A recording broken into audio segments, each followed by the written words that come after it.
Hello guys, कैसे हैं? उम्मीद है अच्छे होंगे और स्वस्थ होंगे। तो मैं अभी देख सकते हैं लोकेशन देख के पता लगा सकते हैं जो कि हम लोग मैं अभी कहाँ आया हूँ। और देख सकते हैं पत्थर ही पत्थर है। ये नदी है और अभी इसमें पानी उनी नहीं है इसमें, देख सकते हैं। और बहुत ही सुंदर नज़ारा है। और व्यू का नज़ारा बोला जाए तो देख सकते हैं हरा भरा बहुत ही ज़्यादा। और इधर तो बहुत ज़्यादा है। अभी मैं आया हूँ नदी में और देख सकते हैं इधर का लोकेशन पूरा मतलब पूरा पानी सुखा गया है इधर।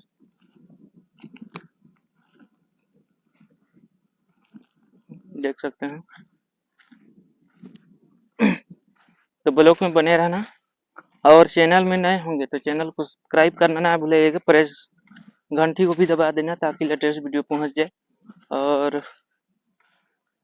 देख सकते हैं इधर भी बहुत ही हरा भरा लोकेशन में आया हूँ। इधर चलिए अभी जाके दिखाता हूँ कैसा व्यू है। और ये वाला लोकेशन को देख सकते हैं। ये पत्थर जो कि पत्थर अभी दो भागों में मतलब हो गया है, देख सकते हैं।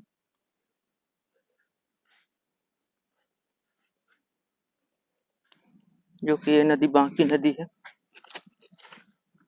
और चलिए अभी जा रहा हूँ इधर का देख सकते हैं।